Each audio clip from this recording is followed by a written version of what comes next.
le personnage de Geronimo, c'est un personnage d'une femme qui s'engage, qui n'a que ça dans sa vie, en fait, s'occuper des autres et essayer à sa manière de croire au miracle. C'est ce qu'elle dit dans le film, et apporter sa part de bousculade à la vie, quoi.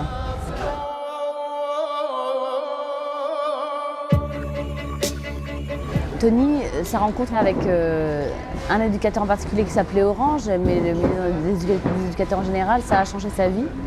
Et il y a dans le personnage de Geronimo à la fois face à la terreur, une terreur éprouvée et dépassée. Vas-y, va te faire foutre. Geronimo, c'est Tony. C'est lui, moi, quand j'ai joué ce personnage, je me suis vraiment mis dans son énergie, dans ses pas, et en ce sens-là, c'est un personnage pivot. C'est le personnage par lequel on regarde les autres. C'est pas le metteur en scène, mais c'est la caméra, en fait. Donc, elle existe que pour... le personnage existe que pour les autres dans le film, mais elle existe aussi comme pour... oui, mettre les autres en lumière, en fait. Et l'histoire de ce film, c'est pas son histoire. C'est l'histoire de Neil et Luki, qui sont amoureux. Elle, c'est une très jeune Turque qui se fait marier de force et qui s'enfuit le jour de son mariage avec un très jeune gitan dont elle était amoureuse. Et les deux communautés se tiennent à distance jusque-là et la violence va s'exacerber. Et il y a une jeunesse dans le film, c'est comme oui, je sais pas, un nouveau souffle, un nouveau démarrage, je sais pas, c'est étonnant, quoi. Je trouve qu'il y a ça dans le film. Et lui, Tony, il était dans cette énergie-là. Plus il travaillait avec tous ces gens qui sont très jeunes et qui nous donnaient à nous tous une énergie folle. Et c'était comme une espèce de grand... Le tournage, c'était un grand moment de folie créatrice, quoi. Et moi, le personnage de Geronimo et tous les autres personnages sont habités par ça, cette espèce d'alchimie bizarre de tout le monde donne et prend le meilleur de tout le monde. C'est le rêve de ma vie de tourner avec Tony. J'avais envie à mourir de faire ce film. Parce que j'adore Tony comme cinéaste, parce que je l'ai aimé tout de suite comme personne, comme être humain. J'aimais ce qu'il disait, j'aimais la façon dont il parlait du film. Il parlait de non-violence, beaucoup. Il parlait d'un film sur la non-violence, de comment certains cinéastes peuvent sublimer la violence, qu'elle donne envie. Il parlait de sa responsabilité en tant que cinéaste, parce qu'il pose un regard sur le monde et c'est un grand être humain, Comment il choisit les gens, comment il parle du monde, comment il parle des gens, c'est un être qui est très très très très beau, vraiment. Ce qui fait un rôle, ou qu'on va dans un rôle, c'est comment on est regardé. Comme Tony m'a dit, c'est toi, j'ai dit ok, je vais y arriver. Il y a une chose qui est très pure dans ma relation avec Tony, très droite, quoi, qui est très... C'est assez beau. Et ça m'a donné beaucoup de... Ça m'a permis de faire le film. Je ne sais pas si une actrice peut penser qu'elle va faire des grandes choses. Je pense qu'il y a plein de personnes qui sont préoccupées par plein de choses. Moi, par exemple, comme je n'aime pas particulièrement, je me fous de mon image et c'est pas des choses qui m'intéressent. C'est pas comme ça que je suis rentrée dans le métier d'acteur. Je suis rentrée dans le métier d'acteur parce qu'il y avait une rampe de lumière, un rideau rouge, rien au milieu, et comme rien ça pouvait être tout, je me suis dit que c'était une chose qui pouvait être sans fin, un travail qui pouvait être sans fin. Parce que c'est vraiment comme un travail. On va dans des rôles parce que c'est risqué, parce qu'on ne sait pas le faire, parce qu'on va se mettre en danger, parce qu'on va raconter le sombre, comment on peut être petit, comment on peut être grand, C'est un acteur, c'est enfant d'abord, parce qu'on est des enfants, quand on est acteur on joue. Donc ça c'est... Moi j'ai formulé il n'y a pas longtemps à moi-même que je m'étais probablement beaucoup ennuyée quand j'étais petite, que je faisais ce métier parce que je m'étais tellement ennuyée que je voulais plus du tout m'ennuyer. Et je m'éclate vraiment, j'ai un bonheur fou à jouer, j'adore jouer.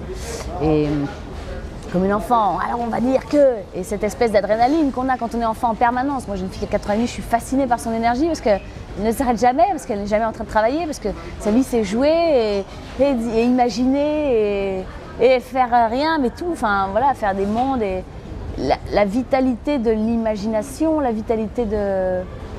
Oui, de toute façon, on perd en vitalité, en vieillissant, parce qu'on perd en ça, en jeunesse, de regard sur la vie, en émerveillement.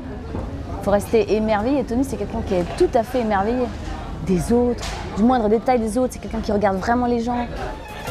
Geronimo! Y'a l'éducatrice! Y'a l'éducatrice, les gars! Donc là, bêtises. Ça va nous faire chier grave, faut que je fasse bien en plan de tout. L'acteur, c'est comme un peu voyageur philosophe, c'est un peu la...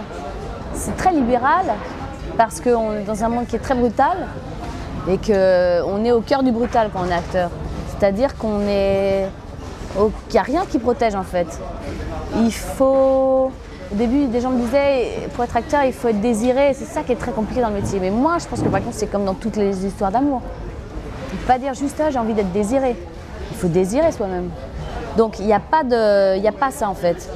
Moi, j'aime tellement mon métier et je pense qu'à un moment, ça se voit. Mais pas tout le monde le voit parce que pas tout le monde sait ce que c'est qu'un acteur ou il y a beaucoup de gens qui ont d'autres préoccupations, par exemple. Les gens qui m'ont reconnue comme actrice, c'est des gens très particuliers. C'est ceux qui m'ont vue à des moments où, par exemple, j'étais pas visible. Tony déteste le mot acteur. Parce qu'il dit acteur, c'est celui qui fabrique, qui fait semblant et tout ça. Et je suis d'accord avec lui. Il ne faut pas faire semblant. Mais par contre, il y a une chose dans la vie, le travail de l'acteur dans la vie, c'est d'être accordé comme un bon instrument.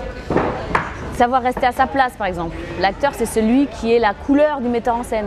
Par exemple, bon acteur, il ne faut pas se tromper de place, c'est-à-dire toujours être l'instrument du metteur en scène, jamais perdre de vue ça. Il n'y a pas d'acteur plus fort qu'un metteur en scène. Un acteur, il est rien sans metteur en scène. Vraiment, hein, je le pense sincèrement. Vraiment. Moi, quand j'ai joué Geronimo, j'ai suivi Tony vraiment comme ça. Je l'ai mangé. J'ai pris tout ce qu'il me donnait de ça. Savoir où on est, être lucide sur bien regarder, être conscient, faire attention au monde dans lequel on est, qui on est, sa place, être accordé, être bien accordé, comme un bon instrument. Si on fait comme ça et qu'on sonne faux, c'est pas bon. Et si on fait comme ça et qu'on sonne faux, c'est que dans la vie, on commence à dire des choses qu'on pense pas. C'est tout le temps en fait qu'il faut être bien accordé. Il faut être d'accord avec soi. Je dis une chose et je suis d'accord avec moi-même, ça va. Et si je pense pas un truc, je le dis pas. Ou alors, ou je reste pas dans une situation qui est fausse en fait. Après, d'autres choses encore, comme pas se faire barrière à soi-même, pas s'empêcher d'être grand. On s'aime pas beaucoup. Je trouve en général, on s'aime pas assez.